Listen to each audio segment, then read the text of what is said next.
যে স্টকহোমের যে piece research সংস্থা সিপ্রি, তারা তো বেশ কিছু ডেটা সামনে আনছে। প্রত্যেকটা দেশই নিজেদের মতন করে এই মানে নিউক্লিয়ার শক্তিধর দেশগুলো তারা নিউক্লিয়ার ওয়ারহেড ডিপ্লয় করছে। ভারত যেটা এতদিন সেই অর্থে করতো না, ডিপ্লয়মেন্টটা করতো না, ভারতের স্টক পাইল বা নিজেদের মতন করে রেডি হওয়া ইত্যাদি এগুলো ছিল, কিন্তু ডিপ্লয়মেন্টটা আমরা কিন্তু রিসেন্ট টাইমসে দেখতে পাচ্ছি যে 2025-26 এই সময়টা, এই টাইম পিরিয়ডটার মধ্যে ভারত করেছে। এবারে বিষয়টা হচ্ছে সিপ্রি এটাও বলছে যে বর্তমান পরিপ্রেক্ষিতে সময়টা এমন হয়েছে যে প্রত্যেক কটা নিউক্লিয়ার শক্তিধর দেশেরই পারমাণবিক একটা অ্যাক্টিভিটি বা নিউক্লিয়ার অ্যাক্টিভিটি একটা বেড়ে গিয়েছে। প্রত্যেকেই নিউক্লিয়ার ডিপ্লয়মেন্ট করে রাখছে যাতে কোনো রকম পরিস্থিতিতে, যে কোনো এরকম উদ্ভূত পরিস্থিতিতে অ্যাকশন নিতে পারে। আমরা জানি যে আমাদের যে নিউক্লিয়ার নিয়ে যে ডকট্রিন রয়েছে সেখানে এটা তো বলা হয় যে no first use of nuclear weapon, কিন্তু উদ্ভূত পরিস্থিতিতে সময় তো পাল্টাচ্ছে, মানে পুরো বিশ্বটাই ডাইনামিক, এবং এই ডাইনামিক সিচুয়েশনে ডাইনামিক কল নেওয়াটাই তো বুদ্ধিমান রাষ্ট্রের কাজ। তো ভারত কি সেটাই এক ধাপ এগিয়ে থাকার চেষ্টা করছে? আমার মনে হয় না এনএফইউ চেঞ্জ হবে, স্টান্স চেঞ্জ হতে পারে। দেখুন, আমি কোমরে বন্দুক নিয়ে ঘুরছি মানেই তো আমি গুলি করে দেবো না। আমার বন্দুকের লাইসেন্স আছে, আমি বন্দুক নিয়ে বেরোচ্ছি না, মানে আমি সুভাষিস বাবু একটা প্রশ্ন আপনার কাছে, সেটা হচ্ছে গিয়ে বন্দুক আমার ঘরে আছে আর আমি বন্দুক হাতে নিয়ে রয়েছি, আমি এই স্টান্সার এই কথাটা বলছি, এটাই কি ভারত করছে? বন্দুক হ্যাঁ, জিমে যদি আপনি রেগুলার যান এবং আপনি টাইট জামা কাপড় পরে আপনার সুস্বাস্থ্য এবং মাসেলস দেখান, ক্ষতি কি? আপনার বডি আছে, আপনি কেন দেখাবেন না? মশে দেখান মাসেলস, কি আছে? সবাই আপনাকে সে চমকাবে, আপনার আশেপাশে দিয়ে সবাই মাসেলস দেখিয়ে বেড়াবে, আর আপনি রোজ জিমে যান তবু আপনি মাসেলস দেখাবেন না? ভারতবর্ষ পৃথিবীর তৃতীয় লার্জেস্ট ফোর্স, তৃতীয় লার্জেস্ট পাওয়ার। ভারতবর্ষ মাসেল দেখালে এত অসুবিধার কি আছে? একদমই। ভালো ছেলেটা কি সারা জীবন শুধু মাথা নিচু করেই থাকবে? ভালো ছেলেটা কোনোদিন মাথা তুলবে না? কোনোদিন ভালো ছেলেটা বোঝাবে না যে সে অ্যাকচুয়ালি কতটা পাওয়ারফুল? থোড়া সা ডর আচ্ছা है সাব, একটু ভয় পেতে দিন না, কি আছে? এবারে আসি ডোনাল্ড ট্রাম্পের, মানে আমরা আলোচনার একদম শেষ মুহূর্তে এসেছি, যেটা না করলেই নয়, বারবার করে যে বিষয়টা সামনে আসে সেটা হচ্ছে গিয়ে ডোনাল্ড ট্রাম্পের এই যে মিড টার্ম ইলেকশনে তো একটা বড় মানে ব্যর্থতা তার জন্য অপেক্ষা করছে, মানে বড় বিপর্যয় একটা অপেক্ষা করছে ডোনাল্ড ট্রাম্পের জন্য। এবারে এই যে যুদ্ধের যে এত ব্যয়, যে ব্যয় একেবারে আমেরিকা জর্জরিত, আপনি একটা কথা খুব সুন্দরভাবে ব্যাখ্যা করেন, আমাদের দর্শকদেরও এটা আমি বিভিন্ন সময় এই উদাহরণটা দিই, সেটা হচ্ছে ডোনাল্ড ট্রাম্প কিন্তু আমেরিকা নন, বা আমেরিকা, পুরো আমেরিকা কিন্তু ডোনাল্ড ট্রাম্প নন। ডোনাল্ড ট্রাম্প আজকে প্রেসিডেন্ট আছেন, আগামী দিনে তিনি প্রেসিডেন্ট নাও থাকতে পারেন। সেই প্রেসিডেন্ট না থাকাটা, সেটা কি তার মিড টার্মেই হয়ে যাচ্ছে? পসিবিলিটি হাই আছে। আমি আপনাকে বলছি, শুনুন, এখন থেকে শুরু করলে ফেব্রুয়ারি মাস অব্দি ভীষণ ইম্পর্টেন্ট সময়। ব্রিক্সে যদি আমেরিকা একটা অত্যন্ত চর্চিত বিষয় হয়, অর্থাৎ ইউএস ডলার, সেটা কিন্তু খুব ইম্পর্টেন্ট হয়ে যেতে পারে। যেভাবে বিভিন্ন দেশের সাথে ব্যবহার করছে আমেরিকা, বিভিন্ন প্রশ্নবোধক চিহ্ন উঠছে তাদের ইন্টেনশনের উপরে, এবং এটা কোনোদিনই ভালো চোখে নেবে না। Point one. পয়েন্ট টু, যদি এই ধরনের অ্যাক্টিভিটি দিনের পর দিন চালানো হয় তাহলে কিন্তু এটা কোনোভাবেই মানে খুব একটা মানে হ্যাপি টু হ্যাভ একটা একটা লিঙ্কে যে এটা যাবে না, এটুকুই আপনাকে আমি লিখে সই করে দিচ্ছি।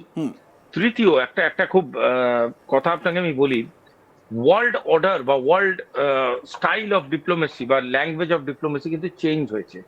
আমি অনেকবারই আপনাদের চ্যানেলে বলেছি, সাবঅর্ডিনেশন থেকে কমিউনিকেশনের দিকে মানুষ চলছে। এখন আলাপ আলোচনা কথাবার্তা বলতে চাইছে, সেখানে বারবার আপনি কাইনেটিক ব্যবহার করছেন, লোকেদের মারছেন, সাধারণ লোকেদের মারছেন, যারা নিউক্লিয়ার মানেই জানে না তারা মৃত্যুবরণ করছে। তো সেটা কেন সহ্য করবে একটা পৃথিবী? একটা এক জায়গায় তো রিটালিয়েট করবে, এবং এই রিটালিয়েশনটা কিন্তু ডোনাল্ড ট্রাম্পের এগেনস্টে হবে না, রিটালিয়েশনটা হবে ইউনাইটেড স্টেটস অফ আমেরিকার এগেনস্ট। সুতরাং আমেরিকান সেনেটরা, তারা তাদের ভাবনা চিন্তা করা উচিত যে what is the greater cause, America না ডোনাল্ড ট্রাম্পের সার্ভিস? সেটা খুব ইম্পর্টেন্ট, এবং সেই কোয়েশ্চেনটা খুব ইম্পর্টেন্ট। আর একটা কথা আমি আগের উত্তরে বলতে গিয়ে মিস আউট করে গেছি সামহাও। আপনি আমাকে বলেছিলেন যে ইরান কি করতে পারে যদি নিউক্লিয়ার অ্যাটাক হয় বা কিছু। যদি আমেরিকা ইরানের উপরে নিউক্লিয়ার অ্যাটাক করে, আই রিপিট, যদি America by any chance of time nuclear attack করে, ইরান কিন্তু সাংঘাতিক রকম কিছু ঘটাতে পারে। ইরান কিন্তু খুব একটা সিম্পল আন্ডারস্ট্যান্ডিং এ ইরানকে ভাববেন না।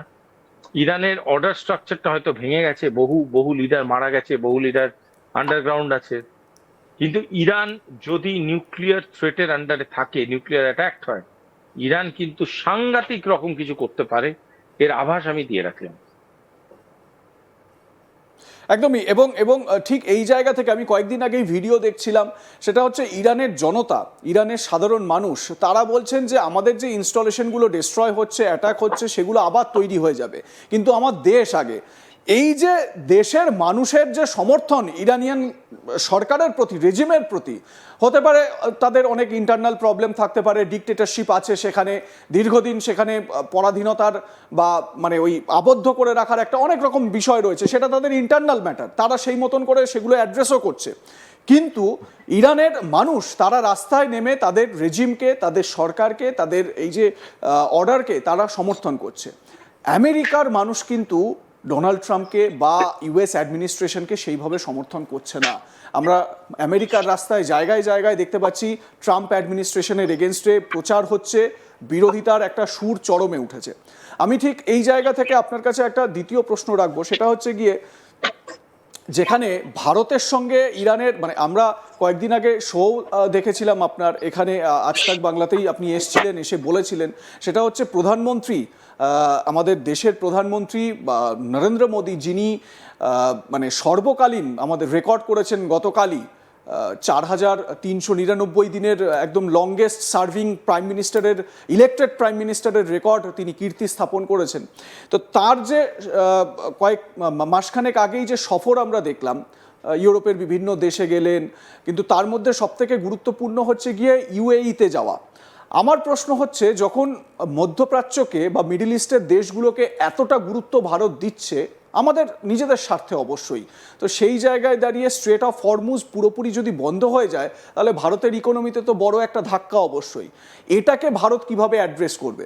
তলায় তলায় মানে আমরা এখানে আমাদের বাংলার রাজনীতিতে ওই তলায় তলায় সেটিংয়ের কথা ভীষণ রকম শুনি, তো এইরকম সেটিংয়ের ব্যবস্থা নিশ্চয়ই করে রেখেছে ভারত। শুনুন, বাংলার রাজনীতি তো পৃথিবীর রাজনীতি থেকেই শিখেছে। বাংলার রাজনীতিটা খুব ক্ষুদ্র একটা স্তর, পৃথিবীর রাজনীতি অনেক বড় স্তর, সেখানে তলায় তলায় সেটিংটা অন্যভাবে হয়। পয়েন্টটা হচ্ছে, যে যে জাহাজ বেরোচ্ছে সেই সেই জাহাজ কোথায় রেজিস্টার্ড, কার কোথায় পতাকা, কোন দেশের জাহাজ কোথায় তেল দিচ্ছে, সেই তেল কোন সাপ্লাইয়ের দ্বারা কোথায় গিয়ে যাচ্ছে, কোথায় ফিল্টার হয়ে সেই তেল কোথায় যাচ্ছে, এগুলো বিভিন্ন তথ্যের তর্কে, এটা নিয়ে কথা বলতে গেলে একটা মানে গোটা কি বলবো পৃথিবী শেষ হয়ে যাবে। পয়েন্টটা হচ্ছে কি, ভারতবর্ষের প্রচুর বন্ধু আছে, সেই বন্ধুগুলোকে ভালো সম্পর্ক রেখে, সেই বন্ধুগুলোর সাথে ভালো আলাপচারিতা রেখে এত বছর ধরে ভারতবর্ষ নিজেদের মানে এক্সিস্টেন্সিয়াল স্টেটাস থেকে আরো পাওয়ারফুল করেছে।